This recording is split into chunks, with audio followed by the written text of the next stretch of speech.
জানিয়ে দেব এই মুহূর্তে পাওয়া সর্বশেষ আপডেট বাংলা সংবাদ। শুরুতেই শিরোনাম। পিয়ার নিয়ে এত ভয় কেন, বিএনপির উদ্দেশ্যে প্রশ্ন জামায়াত নেতা তাহেরের। এদিকে সংস্কারের পরে আমরা নির্বাচন নিয়ে ভাবব বলেছেন নাহিদ ইসলাম। জানিয়ে দেব নির্বাচন বিরোধী শক্তি প্রকাশ্য তাদের মুখোশ উন্মোচন করছে বলেছেন বিএনপি নেতা প্রিন্স।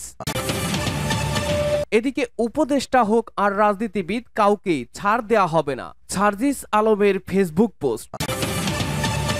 জানিয়ে দেব সিআইডির বিশেষ অভিযানে ফ্যাসিস্টের দোসর তৌহিদ আফ্রিদি গ্রেপ্তার। এবং সর্বশেষ জানাবো ইসির প্রস্তুতি চূড়ান্ত, এ সপ্তাহেই ত্রয়োদশ জাতীয় সংসদ নির্বাচনের রোডম্যাপ ঘোষণা। শুনছিলেন গুরুত্বপূর্ণ আপডেট বাংলা সংবাদগুলোর শিরোনাম, এবারে থাকবে বিস্তারিত। পিয়ার নিয়ে এত ভয় কেন, জামায়াত নেতা তাহেরের প্রশ্ন।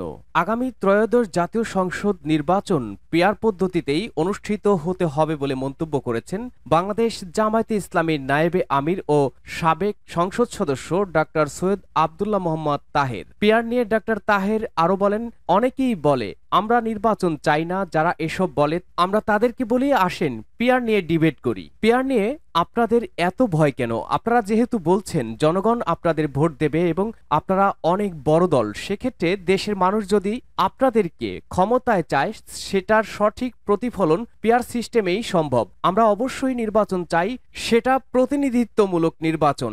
আমরা আর কোনো ফ্যাসিস্ট কায়েম হতে দেব না। তিনি আরো বলেন, পুরনো সিস্টেমে ফেরত যাওয়ার জন্য বিদেশিদের প্রেসক্রিপশন ফলো করার জন্য জুলাই আন্দোলনে ছাত্র জনতা জীবন দেয়নি। মানুষের প্রত্যাশা আগে সংস্কার তারপর নির্বাচন। তিনি আরো বলেন, প্রফেসর ইউনুস বলেছেন তিনি একটি আন্তর্জাতিক মানের নির্বাচন দিতে বদ্ধপরিকর, কিন্তু তার আলামত আমরা দেখতে পাচ্ছি না। তিনি যদি গ্রহণযোগ্য নির্বাচন দিতে ব্যর্থ হন তাহলে তার গায়ে কলঙ্কের দাগ অঙ্কিত হয়ে যাবে। সংস্কারের পরই আমরা নির্বাচন নিয়ে ভাবব বললেন নাহিদ ইসলাম। সংস্কারের পরেই জাতীয় নির্বাচন নিয়ে ভাববেন বলে মন্তব্য করেছেন অন্তর্বর্তীকালীন সরকারের সাবেক উপদেষ্টা ও জাতীয় নাগরিক পার্টি এনসিপির আহ্বায়ক নাহিদ ইসলাম। রোববার এনসিপির ডায়াসপোরা অ্যালায়েন্স মালয়েশিয়ার আয়োজনে 2024 এর গণ অভ্যুত্থান, বীরত্বগাথা ও বিপ্লব পরবর্তী বাংলাদেশ গঠনে প্রবাসীদের ভূমিকা শীর্ষক অনুষ্ঠানে প্রধান অতিথির বক্তব্যে তিনি এই মন্তব্য করেন। ফেব্রুয়ারিতে নির্বাচন না হওয়ার শঙ্কা প্রকাশ করে নাহিদ বলেন, জুলাই সনদের আইনের ভিত্তির মাধ্যমে আমরা নির্বাচন চাই, যেটা গণপরিষদ নির্বাচনে অংশগ্রহণ করতে চাই। আমরা মনে করি এর বাইরে কোনো নির্বাচন হবে বলে আমার কাছে মনে হচ্ছে না। আমরা প্রথম থেকেই নির্বাচনের তারিখ নিয়ে কখনোই পক্ষ বিপক্ষ করি নাই। আমরা শুধু বলেছি সংস্কারের নিশ্চয়তা এবং বিচারের নিশ্চয়তা নিয়ে যদি ডিসেম্বরের নির্বাচন হয় সেটাতেও আমাদের আপত্তি নেই। বিএনপির সঙ্গে আসন ভাগাভাগির প্রশ্নে তিনি বলেন, নির্বাচন পেছানো বা এই ধরনের কথাগুলো কেবলই গালগল্প। আসন সমঝোতা নিয়েও মিথ্যা প্রোপাগান্ডা ছড়ানো হচ্ছে। আমরা নির্বাচনে অংশগ্রহণ ও সফলতার চেয়ে আমার কাছে বেশি গুরুত্বপূর্ণ হচ্ছে সংস্কার। বিপ্লবের পর জনগণের কাছে আমরা যাতে বলতে পারি দেশের এই পরিবর্তনটা আমরা নিয়ে এসেছি, জুলাইয়ের ফলে পরিবর্তনটা নিয়ে এসেছি, ফলে সংস্কারটাই আমাদের প্রধান এজেন্ডা। সংস্কারের পরেই আমরা নির্বাচন নিয়ে ভাবব। নির্বাচন বিরোধী শক্তি প্রকাশ্যে তাদের মুখোশ উন্মোচন করছে অভিযোগ বিএনপি নেতা প্রিন্সের। বিএনপির যুগ্ম মহাসচিব সৈয়দ এমরান সালেহ প্রিন্স বলেছেন, নির্বাচন বিরোধী শক্তি প্রকাশ্য তাদের মুখোশ উন্মোচন করছেন। সংসদ নির্বাচন চান না বলে যারা প্রকাশ্যে নির্বাচন বিরোধী অবস্থান নিচ্ছেন তারা দেশ ও জনগণ এবং গণতন্ত্রের বন্ধু হতে পারেন না। নিজেদের অজান্তেই তারা ফ্যাসিস্ট হাসিনার রূপ ধারণ করেছেন। হাসিনাও নির্বাচন ও গণতন্ত্রের বিরুদ্ধে অবস্থান নিয়ে গণশত্রুতে পরিণত হয়েছিল। তিনি বলেন, রাজনীতিতে আসা নবীন বন্ধুরা রাজনীতির ব্যাকরণ রসায়ন আত্মস্থ করতে পারছেন না, যে কারণে তারা জনগণের পালস বুঝতে বা জন আকাঙ্ক্ষা অনুধাবন করতে পারছেন না। গণভোট, গণপরিষদ, পিয়ার, নতুন সংবিধান সহ অবাস্তব গণতান্ত্রিক রাজনীতির পরিপন্থী বিভিন্ন ইস্যু সামনে এনে তারা দেশকে অস্থিতিশীল করতে, আবারও রাজনৈতিক নৈরাজ্য সৃষ্টি করতে মরিয়া। উপদেষ্টা হোক আর রাজনীতিবিদ কাউকেই ছাড় দেওয়া হবে না, সার্জিস আলমের ফেসবুক পোস্ট।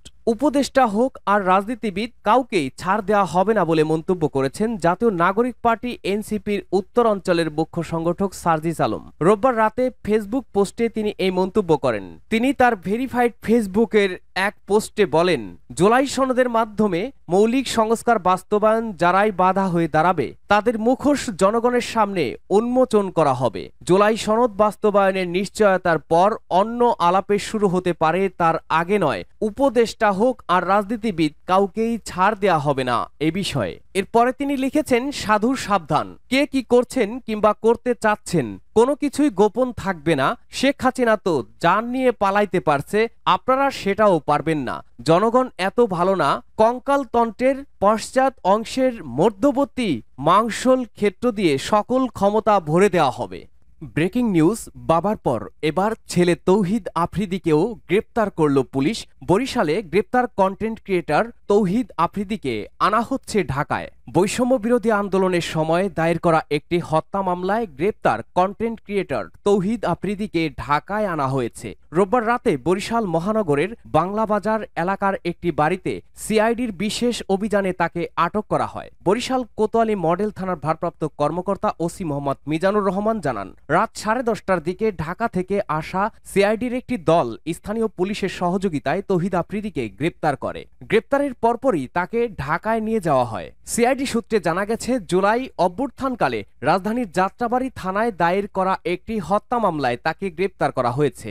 মামলায় তৌহিদ আফ্রিদি ছিলেন 11 নম্বর আসামি। উল্লেখ্য, তৌহিদ আফ্রিদি মাই টিভির চেয়ারম্যান নাসিরউদ্দিন সাথীর ছেলে। গত বছরের 1 সেপ্টেম্বর যাত্রাবাড়ী থানায় নাসিরউদ্দিন সাথী ও তার ছেলে তৌহিদ আফ্রিদি সহ 25 জনের বিরুদ্ধে হত্যা মামলা দায়ের করা হয়। মামলার সাবেক প্রধানমন্ত্রী ও ক্ষমতাচ্যুত স্বৈরশাসক শেখ হাসিনাকেও আসামি করা হয়েছে। বিগত স্বৈরশাসকের আমলে হাসিনার হয়ে কাজ করার অভিযোগ রয়েছে তৌহিদ আফ্রিদির বিরুদ্ধে। জানা যায়, তৎকালীন ডিবি হারুনের সাথে সখ্যতা গড়ে জুলাই আন্দোলন দমাতে সরকারের হয়ে কাজ করেছেন তিনি। সে সময় ছাত্র আন্দোলনের ছাত্রদের পক্ষে কাজ করা কন্টেন্ট ক্রিয়েটরদের নানাভাবে হুমকি ধামকি দিতেন এই তৌহিদ আফ্রিদি। এমনকি বেশ কিছু কন্টেন্ট ক্রিয়েটরদের নিয়ে ঢাকায় একটি বৈঠকও হয় তৌহিদ আফ্রিদির। সেখানে বিপুল পরিমাণ অর্থের বিনিময়ে সরকারের পক্ষে কাজ করতে বাধ্য করা হয়। সে সময় আওয়ামী লীগের think tank centre for research and information CRI ও ক্যাম্পেইন অ্যাডভোকেসি প্রোগ্রামের ক্যাপ নীল নকশায় ইনফ্লুয়েন্সারদের নিয়ে এই কাজের নেতৃত্বে ছিলেন তৌহিদ আফ্রিদি ও সোলাইমান সুখন। জানা যায়, বিভিন্ন পক্ষকে ম্যানেজ করে নতুন নতুন ব্যবসা খুলেছিলেন তৌহিদ আফ্রিদি, যার সঙ্গে বিতর্কিত সাবেক ডিবি প্রধান ও পলাতক পুলিশ কর্মকর্তা হারুন আর রশিদের ছিল ঘনিষ্ঠ সম্পর্ক। ওই সময় পুরো বিষয়ের নেতৃত্বে ছিল তৌহিদ আফ্রিদি। মোটা অঙ্কের অর্থের বিনিময়ে সরকারের পক্ষে আর আন্দোলনের বিপক্ষে ভিডিও তৈরির প্রস্তাব দেয়। ভিডিও বানালে পরবর্তীতে অনেক সুযোগ সুবিধা পাওয়া যাবে, প্রধানমন্ত্রী শেখ হাসিনার সান্নিধ্যে যাওয়া যাবে, এমন এসব প্রলোভন দেয় তৌহিদ আফ্রিদি। এছাড়া ভিডিও না করলে পরবর্তীতে যেসব কন্টেন্ট ক্রিয়েটরদের ডেকে নেওয়া হয় তাদের সঙ্গে কি হবে সে বিষয়ে তারা জানে না বলেও জানায়। এসব বলে হুমকিও দেয়। তবে দীর্ঘ 1 বছর পালিয়ে থেকেও শেষ রক্ষা হলো না তৌহিদ আফ্রিদির। ইসির প্রস্তুতি চূড়ান্ত। এ সপ্তাহেই ত্রয়োদশ জাতীয় সংসদ নির্বাচনের রোডম্যাপ ঘোষণা। যদি লক্ষ্য থাকে অটুট, বিশ্বাস হৃদয়ে, হবেই হবে দেখা, দেখা হবে বিজয়ে। গানের মতোই দৃঢ়তা নিয়ে ত্রয়োদশ জাতীয় সংসদ নির্বাচন অনুষ্ঠানের লক্ষ্যে এগিয়ে যাচ্ছে এম নাসিরউদ্দিনের নেতৃত্বাধীন নির্বাচন কমিশন ইসি। গত বছরের নভেম্বর মাসে সাংবিধানিক প্রতিষ্ঠানটির দায়িত্ব গ্রহণের পর থেকে জনগণের ভোটের অধিকার পূর্ণ প্রতিষ্ঠায় দৃঢ় সংকল্প নিয়ে এগিয়ে চলছে ইসি। অন্তর্বর্তী সরকারের বেঁধে দেওয়া টাইম ফ্রেমে আগামী বছরের ফেব্রুয়ারির প্রথমার্ধে ত্রয়োদশ জাতীয় সংসদ নির্বাচনের সব প্রস্তুতি সম্পূর্ণ করেছে ইসি। সেই অনুযায়ী চলতি সপ্তাহে নির্বাচনের রোডম্যাপ অর্থাৎ অ্যাকশন প্ল্যান প্রকাশ করা হতে পারে। নির্বাচনের স্টেক হোল্ডার রাজনৈতিক দলগুলো বসে নেই। পতিত আওয়ামী লীগ পুনর্বাসনে সংখ্যানুপাতিক পদ্ধতি পিআর নির্বাচনের দাবি আমদানি করা হলেও নির্বাচনের প্রার্থী বাছাই, প্রার্থী ঘোষণার কার্যক্রম চলছে। বিএনপি শরিক দলগুলোকে আসন ছেড়ে দেয়া সহ 300 আসনে প্রার্থী বাছাইয়ে দলীয়ভাবে জরিপ করছে। জামায়াতে ইতিমধ্যে 300 আসনে প্রার্থী তালিকা ঘোষণা করেছে। আরও কয়েকটি দল নির্বাচনের সম্ভাব্য প্রার্থী তালিকা প্রকাশ করেছে। আগামী রমজানের আগে নির্বাচন হবে প্রধান উপদেষ্টা এমন ঘোষণার পর সারা দেশে কার্যত নির্বাচনের আবহ শুরু হয়ে গেছে।